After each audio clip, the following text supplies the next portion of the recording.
안녕하세요. 김충만 목사입니다. 오늘은 사도행전 8장 26절에서 40절 말씀을 통해 은혜를 나누고자 합니다. 주의 사자가 빌립에게 말하여 이르되 일어나서 남쪽으로 향하여 예루살렘에서 가사로 내려가는 길까지 가라 하니 그 길은 광야라. 일어나 가서 보니 에디오피아 사람 곧 에디오피아 여왕 간다게의 모든 국고를 맡은 갈린 내시가 예배하러 예루살렘에 왔다가 돌아가는데 수레를 타고 선지자 이사야의 글을 읽더라. 성령이 빌립더러 이르시되 이 수레로 가까이 나아가라 하시거늘 빌립이 달려가서 선지자 이사야의 글을 읽는 것을 듣고 말하되 읽는 것을 깨닫느냐 대답하되 지도해 주는 사람이 없으니 어찌 깨달을 수 있느냐 하고 빌립을 청하여 수레에 올라 같이 앉으라 하니라. 읽는 성경 구절은 이것이니 일러스되 그가 도살자에게로 가는 양과 같이 끌려갔고 털 깎는 자 앞에 있는 어린 양이 조용함과 같이 그의 입을 열지 아니하였도다. 그가 굴욕을 당했을 때 공정한 재판도 받지 못하였으니 누가 그의 세대를 말하리요.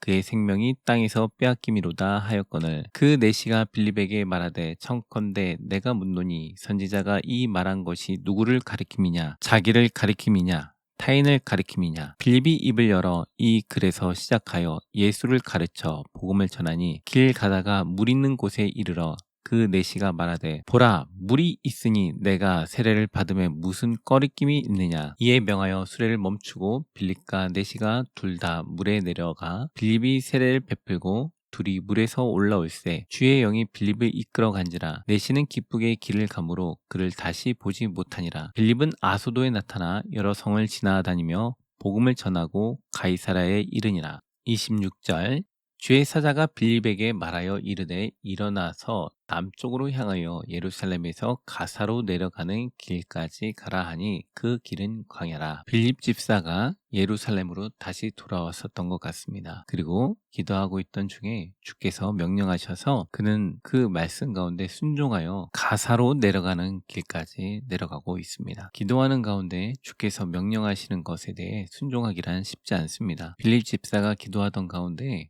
주의 사자께서 명령하시는 것에 순종하여 가사로 내려가게 됩니다. 직선거리로 약 80km니까 곡선으로 따진다면 그 이상이 되겠죠. 산도 넘고 평지도 넘는다면 매우 긴 거리가 될 것입니다. 근데 주의 말씀에 순종하여 내려가는 모습을 볼 수가 있습니다. 우리가 인생을 살면서 어떤 어려운 길이 예상이 되고 힘든 일이 예상이 된다면 하나님께서 말씀하시면 속으로 하나님 이거 하지 않으면 안 돼요 하면서 이렇게 저렇게 궁시렁궁시렁 따질 수 있을 텐데 빌립은 철저하게 순종하고 그 먼 거리를 아무 조건 달지 않냐고 걸어서 내려가는 것을 볼 수가 있습니다. 27절 일어나 가서 보니 에디오피아 사람 곧 에디오피아 여왕 간다게의 모든 국고를 맡은 갈리인 내시가 예배하러 예루살렘에 왔다가 에디오피아는 매우 먼 곳에 있습니다. 약 직선으로 3,000km니까 곡선으로 다닌다면 한 3,500 가까이 4,000 가까이 된다고 봐야 되겠죠. 당시에 자동차로 다닌 것도 아니고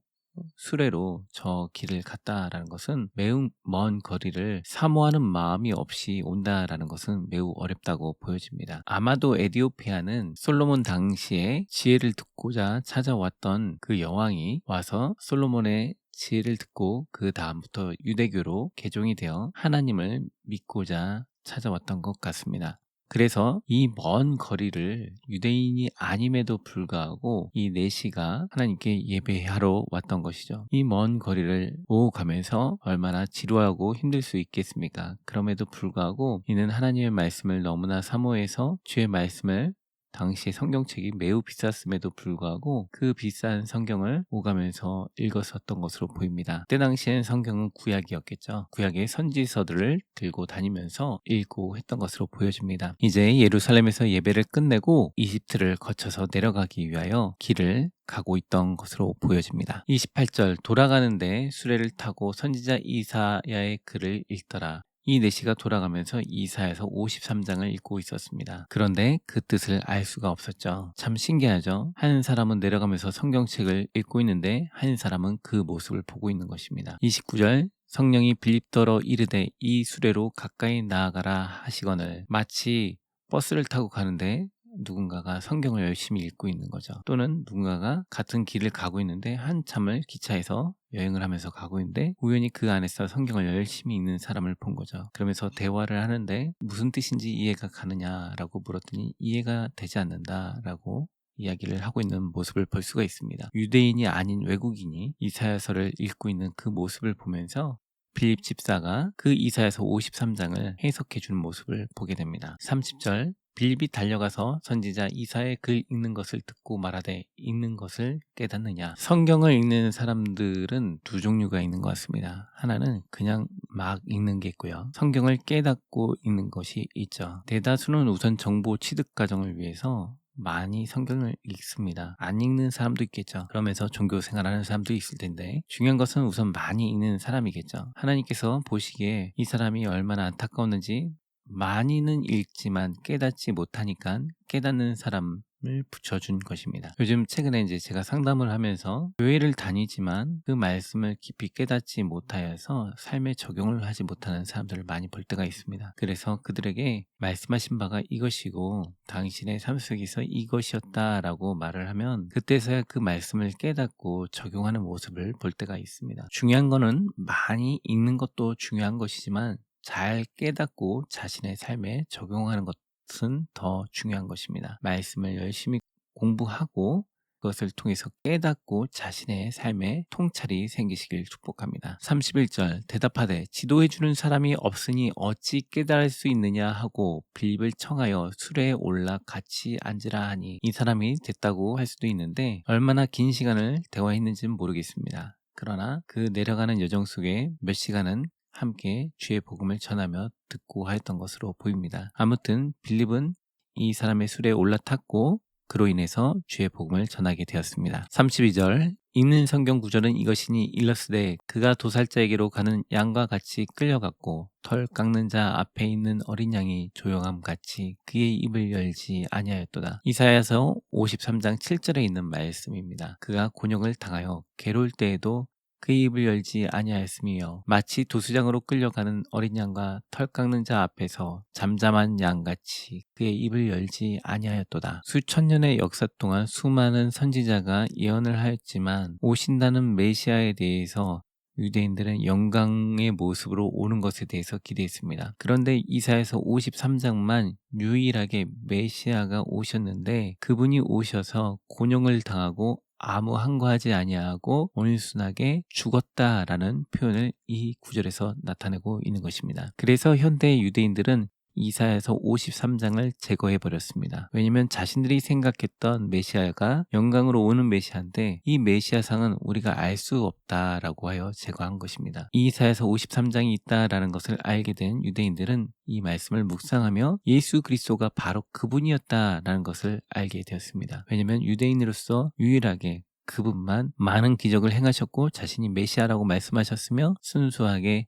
십자가에서 아무 항거하지 아니하시고 죽으심으로 메시아로서의 일들을 완성하셨기 때문에 그렇습니다. 그리고 그는 부활하셔서 주의 나라와 주의 일을 나타내셨고 자신이 하나님의 아들이심을 증명하신 것입니다. 33절 그가 굴욕을 당했을 때 공정한 재판도 받지 못하였으니 누가 그의 세대를 말하리요 그의 생명이 땅에서 빼앗김이로다 하였거늘. 이사야 53장 8절 그는 곤욕과 신문을 당하고 끌려갔으나 그 세대 중에 누가 생각하기를 그가 살아있는 자들의 땅에서 끊어짐은 마땅히 형벌받을 내 백성의 허물 때문이라 하였으리요. 많은 유대인들은 예수가 자기 스스로 처벌을 받았다고 생각했습니다. 그러나 사실은 이사야서 53장 8절 말씀을 통해 그가 형벌받으심은 우리의 허물 때문이다 라는 것입니다. 나의 죄 때문에 나의 나쁜 생각 때문에 내 스스로 의로워지고 싶은 완벽한 마음들 때문에 이 땅에 있는 많은 사람들이 죄 가운데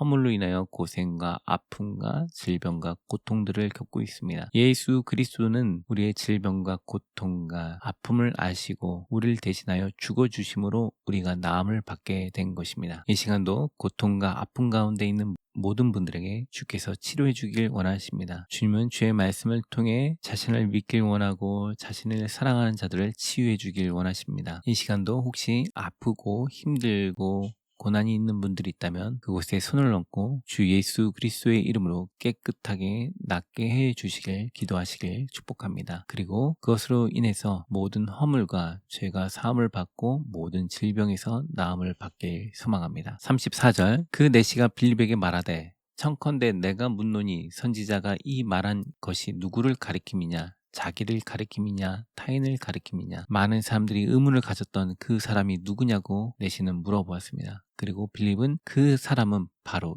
예수 그리스도이다 라고 설명해 준 것입니다. 모든 인생의 문제를 해결해 주실 구원자, 그분은 예수 그리스도이십니다. 그분을 믿을 때 구원을 받을 수 있는 것입니다. 우리는 복음을 전하며 누구를 소개하고 누구를 만나게 해야 하냐면 예수 그리스도를 사람들에게 소개해주고 예수 그리스도를 만나게 해 주어야 하는 것입니다. 35절 빌립이 입을 열어 이 글에서 시작하여 예수를 가르쳐 복음을 전하니 빌립이 복음을 전하였습니다. 예수님에 대해서 설명해 주었습니다. 믿지 않는 자에게 궁금한 자들에게 예수 그리스도를 설명하고 가르쳐 주는 것입니다. 36절 길 가다가 물 있는 곳에 이르러 그 내시가 말하되 보라 물이 있으니 내가 세례를 받음에 무슨 꺼리낌이 있느냐. 빌립이 세례에 대해서도 설명했던 것 같습니다. 아마도 사복음서에 있는 그런 내용들을 내시에게 다 설명했던 것으로 보입니다. 그래서 이 내시는 예수 그리스도를 믿게 되었고 세례를 받게 되었습니다. 요한의 세례를 넘어 이젠 예수 그리스도를 믿음으로 죄 씻음 받고 나음을 받고 성령을 받는